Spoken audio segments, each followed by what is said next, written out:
Hey, good morning. And congratulations, you have survived another year. I mean, don't get me wrong, the world's still screwed, and I think we're all gonna die! but still, this year saw no shortage of media that helped make getting by just a little easier. So what do you say we go ahead and talk about some of that?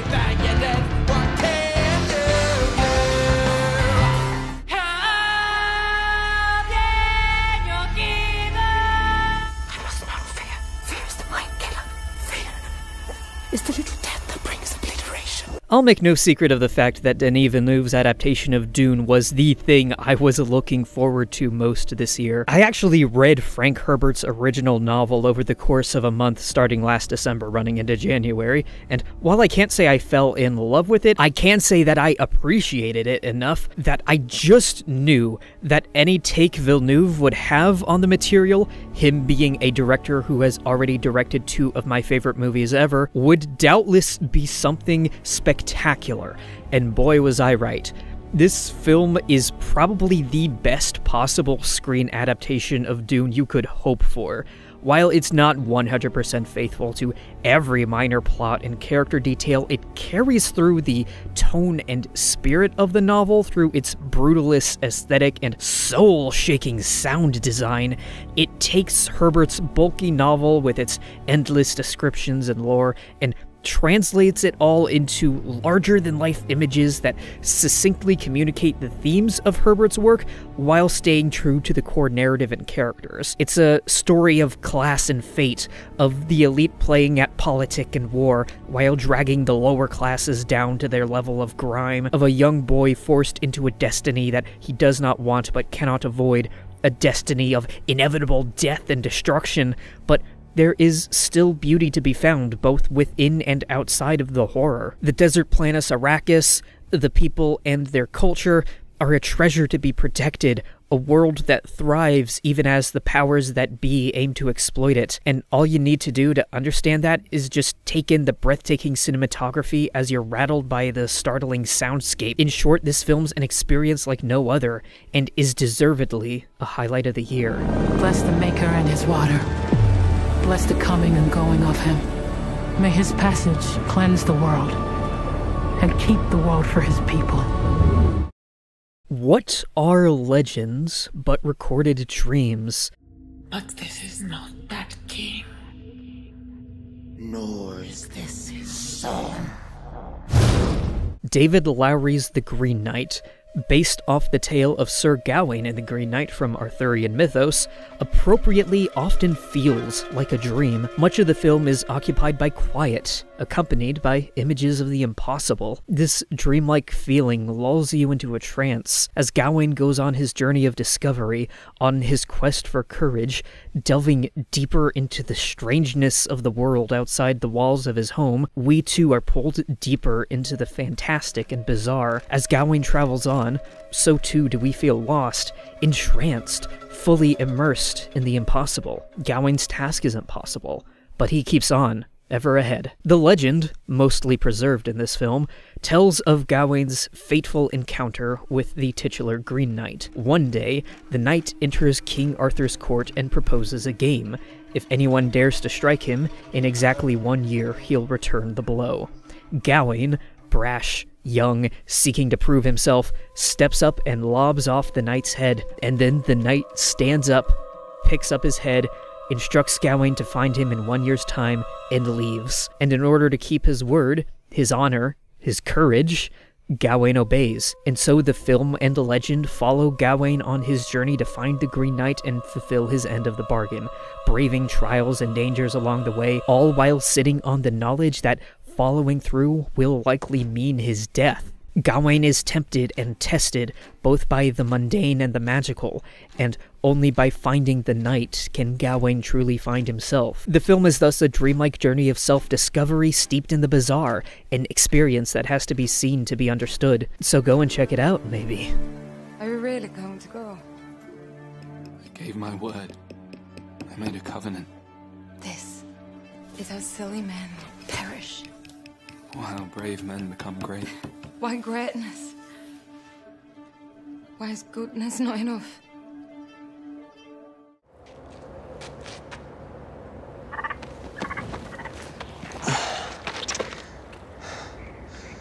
Good find. Not sure what I'm supposed to do with a pen, but, good effort. Y the Last Man is probably the most conventional entry in this video, but it is nevertheless a story that has grabbed a firm hold on my attention. In many ways, it seeming so conventional might be part of the point, but then again, those small yet large deviations from the norm don't just help it stand out, but add a layer of nuance that few, if any, other apocalypse stories have dared to so much as tip their toes into. Y the Last Man is all about the aftermath of some cataclysmic event that wiped out half the population of every mammal on Earth. Everyone, human and animal, with a Y chromosome. Everyone, that is, except for one cis guy and his pet monkey. The show follows him and numerous other survivors as they try to rebuild and survive in a broken world. Contrary to what the title may lead you to believe, Y the Last Man is not just about its titular character. As much as I love Yorick, mess that he is, there's so much else going on in this world, coping with unimaginable loss. There's President Brown, who's got to deal with the whole what-if designated survivor, but the situation's much, much worse, with political divides being exacerbated instead of healed in the wake of the apocalypse. A mysterious woman known only as Agent 355 struggling to grasp onto a sense of purpose. Yorick's sister Hero, letting fear and despair pull her deep into an unreachable place. And most notably, Sam. That's right. This show is very aware that despite its name, Yorick is not, in fact, the last man. There's plenty of men around, just none with Y chromosomes. We follow one of these men, Sam, as he finds himself in a community of sexual assault survivors, all being led and more or less brainwashed by a charismatic leader using their past trauma to bring them under her control. And being in the midst of all that, Sam feels increasingly isolated and afraid in a world that seems poised to jump down his throat just for being him. And it just makes unfortunate sense. We already live in a world where trans people are demonized, trans men erased from public view. What happens when they become the sole representative of an entire gender, alternatively accepted in places, even further demonized in others? In other words, this is a show that intelligently explores its world, carefully considers the fallout of this very specific tragedy, in doing so highlighting both common human failings and the more nuanced social problems of our present, not yet destroyed society. It is equal parts extraordinary and real, and all the more enthralling for it. Any given roguelike game is, in one way or another, about cycles, right? Rogue Legacy is about a family lineage continually pursuing the same foolish end. Hades is about endless attempts to escape hell and a supposedly rigid destiny, and though I admittedly never attempt to read much into it, I believe that Isaac from Binding was trapped in cycles of abuse from which there was little escape. The gameplay of roguelikes easily lend themselves to such themes, what with the player doing the same thing over and over and over in hopes of getting just a little bit farther, trying to break whatever cycle they're trapped in. And all that leads me to wonder, what cycle is Celine from Returnal trapped in?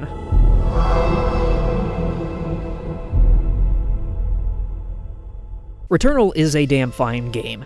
As you've hopefully already surmised, it's a roguelike, but it's also so much more than that. It's a third-person shooter, bullet hell, sci-fi descent into madness. The gameplay sees you exploring a hostile alien world, navigating through various environments and the remnants of a long-dead civilization, using the tools you find along the way to fend off the angry wildlife around you. And that's no easy task.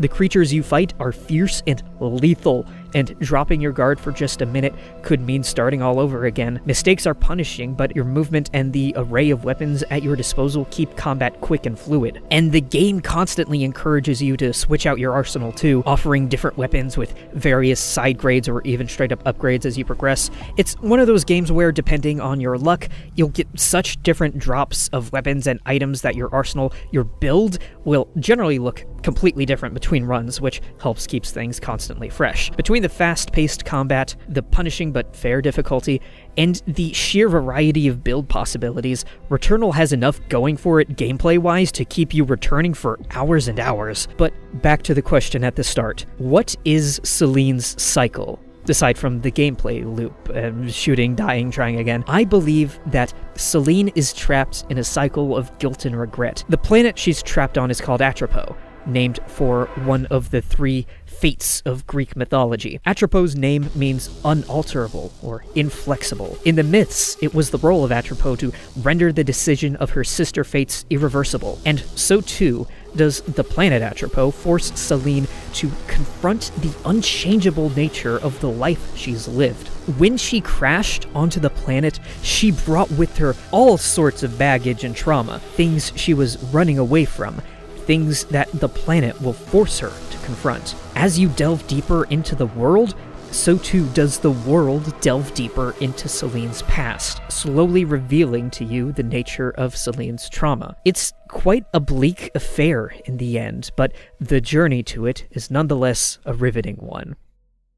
I'm almost embarrassed to admit this, but I've become rather fond of and put far too many hours into Knockout City. As much of a meme of a terrible company EA has become over the years, I cannot deny that this deceptively simple multiplayer ball-slugging fest has had me returning to it day after day. I say deceptively simple because while the mechanics are easy enough to understand, the controls easy enough to come to grips with, the actual matches get a bit more complicated than you'd expect. The name of the game is Dodgeball. You throw balls at people to knock them out, catch balls thrown your way to not get knocked out, and that's more or less the sum of it. There's all sorts of flavors stacked on top, of course, the few but highly varied maps, the special balls with their unique effects, the slew of movement options that keep things fast-paced, all of that's great, but at the end of the day, the name of the game is Dodgeball, which means the important bits are the catching and the throwing. There's elements of timing, where you can quickly throw a slow ball or hold and charge to throw a fast ball, and catch it with perfect timing and you can keep a ball's fast charge, but all of that is made extra special given an extra layer of depth by the addition of one special mechanic, the fake throw. And just like that, Knockout City actually becomes a game of psychological warfare. You might fake a throw to get an opponent to whiff a catch, and you can catch them in their whiff and smack them in the face, and heck, I've had occasions where I've failed to catch a ball because I was expecting a fast throw, but actually they threw me a slow one, so I tried to catch too soon and got smacked in the face. You can be in the middle of a quick back-and-forth rally, but just one fake-out or one pause to throw your opponent off their rhythm, and bam! Smacked in the face. It's these core mechanics of throwing and catching that keep Knockout City so endlessly replayable, and all the extra flavoring on top, all the better. This game will probably have its claws in me for a while yet. And the Game Award for Best Independent Game goes to Kena, Bridge of Spirits. According to the Game Awards, the best indie game of 2021 was Kena Bridge of Spirits. And you know what? Fair enough.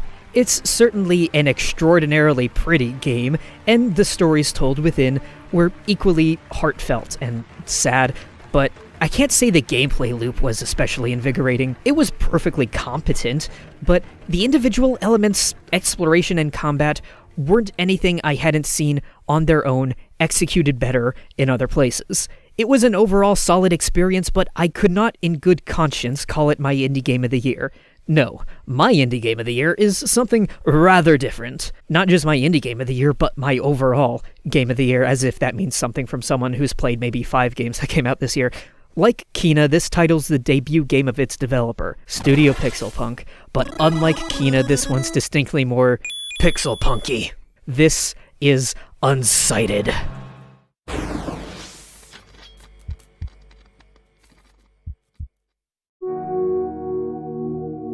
Unsighted takes place in a world ravaged by war. You play as Alma, an android on a mission to find her lover and save her friends as time runs out. The very substance that keeps everyone alive is running out, and if you don't hurry, yours will too. The game sees you traversing the war-torn city, fighting off fellow androids gone insane to save it all while time ticks ever down. Unsighted is one of the more intense and involved Link to the Metroidvanias I've ever played. Time running out isn't just a story beat, it's a gameplay mechanic. Time for you and every character you meet is always ticking. Let it run out for them and they're gone forever. If it runs out for you, Well, I never let that happen, but I imagine it's not good. And let me tell you, toward the end I got close. It was nerve-wracking. You can find bits of dust scattered throughout the game to give yourself or your friend just a little extra time, but there won't be enough for everyone, certainly not forever. It's a game of pressure and choices and consequences, always keeping on, always pressing ahead in that race against all the clocks. And when it comes down to it, choosing who lives and who dies. Do you give your ever-faithful fairy companion a little more time to stay with you, or do you keep the weapons merchant around? And could you have saved them all if you moved just a little bit faster? It helps that the exploration and combat don't feel like they waste your time. There's always something to find in every room. There's a generous fast travel system, and the combat, oh my. Fast-paced, high-risk, high-reward, just like I like it. It's heavily reliant on a parry system where you deflect enemy attacks, and doing so successfully allows you to go in for critical strikes, which always feel great to pull off. And of course, there's the usual Metroidvania thing of unlocking power-ups that let you travel to new places and so on, and all of that's great, and while you're traveling, you can't help but soak in the atmosphere, the desperation of the whole affair during your journey throughout the city. As Alma interacts with the various androids and has the occasional flashback to her time with her lover Raquel during the war with the humans, you will, of course, naturally ponder all sorts of topics and questions regarding the nature of personhood and such, but the beating heart of the game is time. The time these androids, these people, spent together is precious. And though it's running out, that time is not yet gone. There's of course the classic notion of it doesn't matter how much time you have but what you do with it, but try telling that to a person who's actually running out of time. All the androids are doing what they can to live, but that doesn't mean that they don't want to live more. Yes, Alma's prior time with Raquel was precious, but in no world does that mean that she doesn't deserve more of it. It's a game about knowing time is running out, then saying fuck you and punching time in the face. And when you finally do beat that clock, there's nothing sweeter.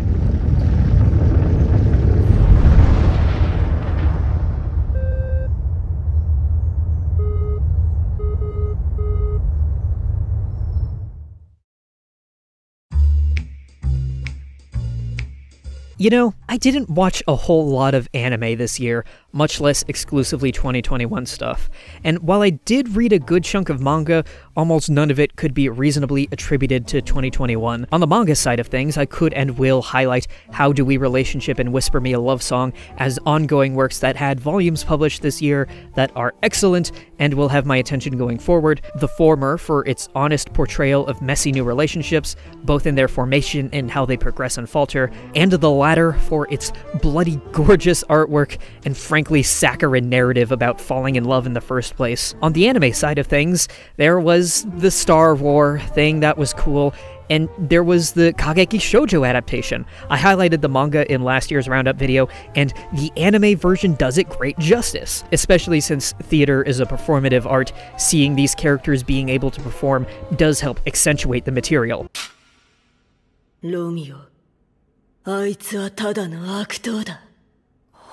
Highly recommended. But aside from that, there's only one anime unique to 2021 that I kept up with that I cannot go without mentioning: the Aquatope on White Sand. Aquatope follows the lives of two young women, Fuka and Kukuru, as they navigate the start of their adult lives, working in an aquarium as they learn to let go of childhood dreams and embrace new ones. The show's subtitle is Two Girls Met in the Ruins of Damaged Dream, and while that's not exactly grammatically sound, it is accurate. Fuka fled to Okinawa on a whim after her brief idol career was brought to a close. Whether she was leaving behind or fleeing her past, by chance, she ends up working at the Gama Gama Aquarium in its closing days under the leadership of its owner's granddaughter, Kukuru, hell-bent on saving the aquarium no matter what. And as the story plays out, she'll have to come to terms with the fact that her dream may be beyond her grasp too. This has got to be the most pleasant show about failed dreams around. The show is equal parts quiet melancholy, calming slice of life, and hectic work drama. I love how the show can just take the time to sit with its characters in quiet contemplation in reaction to whatever drama is going on that week, walking through town or staring out at the sea. The characters go through no shortage of heartache and growth, And while this show can occasionally dip into anime hyperactivity, I was taken by how it was often more than capable of just being quiet and letting it all soak in. Helped along, of course, by the gorgeous presentation. I was hooked from episode 1, just the long, quiet sequences of Fuka walking through Okinawa, taking in the sights while wondering, if anything, about where she was going, where life was heading. It's a show where our leads are so often disappointed and let down, but while they may contemplate, they don't wallow. At the end of the day, they always pick themselves or each other up. It's about pushing through the regret and finding something new to throw yourself into. Just because one dream ends doesn't mean another can't begin. And now 3 miscellaneous items I could not easily categorize. First is a book. Just a straight-up book. Iron Widow by known meme meister Jiranjie Zhao. I apologize about my pronunciation. And lucky for me, they meme on YouTube, so I can just use footage of them, because how else do you visualize a book during a discussion of it in a video when the book is just a text and visual medium? I don't know. Anyway, Iron Widow is the result of one talented writer watching Darling in the Franxx, getting mad, thinking to themselves, I can do better, and then actually doing it. It's also historical fiction. Its lead character, based on China's only female emperor, Wu Zetian, pilots giant robots, gets mad, and declares war against the patriarchy. And it's pretty kick-ass.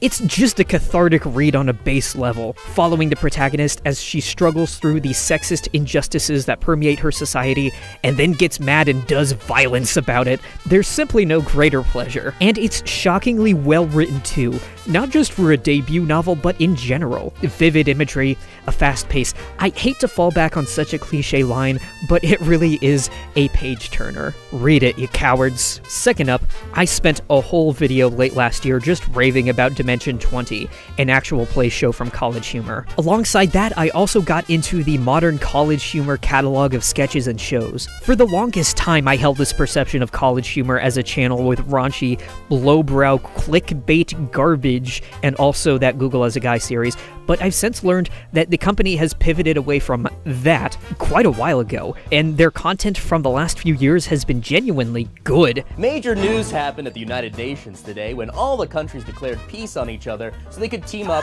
and kick my I subscribed to their streaming service Dropout in order to watch all the Dimension 20 there was, which alone would have been worth the price of admission, but there was more. And since this video is about 2021 stuff in particular, that means I have only one thing to point toward. Season 4 of Game Changer. Game Changer is the only game show where the game changes every show. A new set of participants come on every episode to play some wild game whose rules they don't know right up until the cameras are rolling, and it usually results in some of the most insane improvisational comedy on the internet. And Season 4 just started airing as 2021 was wrapping up, and I've got no qualms about claiming that it's the most insane season yet. Isabella Rollins! Every episode has had me in stitches or otherwise staring, gaping in slack-jawed disbelief at the amazing performances unfolding before my eyes. There's returning fan favorites. Josh. A where turkey. Oh, no problem.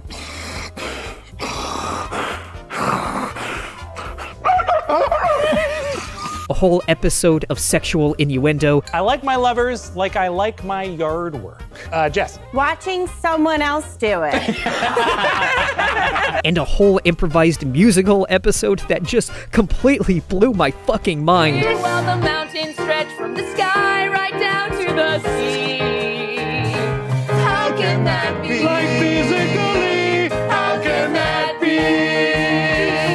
These are some of the most talented comedians on the internet putting out some of the best work of their lives, and you would be doing yourself a disservice not checking them out, especially in times like these when good comedy can be a lifesaver. Sam says, say something, we'll have to bleep. I am paid by College Humor, and I would like to come out as like someone who's paid by the company and say that is innocent. Third and finally, I'm almost embarrassed to admit this as well. I shouldn't be embarrassed about things I like. I like what I like. Fuck you. Okay, I watched Arcane, and yes, it was hella dope. Let me be clear about something. I have never played League of Legends, and I never will. But Arcane, that was the closest I ever got to changing my mind, and I can think of no higher praise. Arcane was fire. bar none the best animated thing I've seen since Spider-Verse, and a surprisingly compelling story which, though I have my nitpicks, nailed the emotional core, the strong bonds between characters which kept me enraptured, V and Jinx's strained sibling bond, Silco and Vander's failed sibling bond, Victor and Jace's found sibling bond, the growing respect and tension between V and Caitlyn, Jason Mel's romance. It's all about the bonds between people, how they form, how they strain, how they break, how they're tested, how they shape ourselves and the people and world around us. For all the Magitech shenanigans Arcane dabbles in, for how gorgeous the animation is, at the end of the day, what makes it work is its sometimes admittedly clumsy portrayal of how people come together and grow distant. After all, if it's love that makes the world go round, what happens when that love fails? And that's a pretty dour note to end 2021 on, but I can't think of one more appropriate. That's about it for me. That's the stuff from 2021 that I really loved, from the awe-inspiring to the relentless, from the melancholic to the hopeful. The whole breadth of emotions to carry us through another year of hell. Hopefully it won't stretch on for another, but it probably will. This probably goes without saying, but I wasn't exactly tuned into a lot of the things that came out in 2021. While this video did cover all the stuff I consumed that I found meaningful, there's no doubt lots of stuff I missed, so, you know, feel free to shoot me some recs. I'm game. Hit the comments, I guess. Anyway, thanks for watching, stay safe, and don't forget to be gay and do crimes.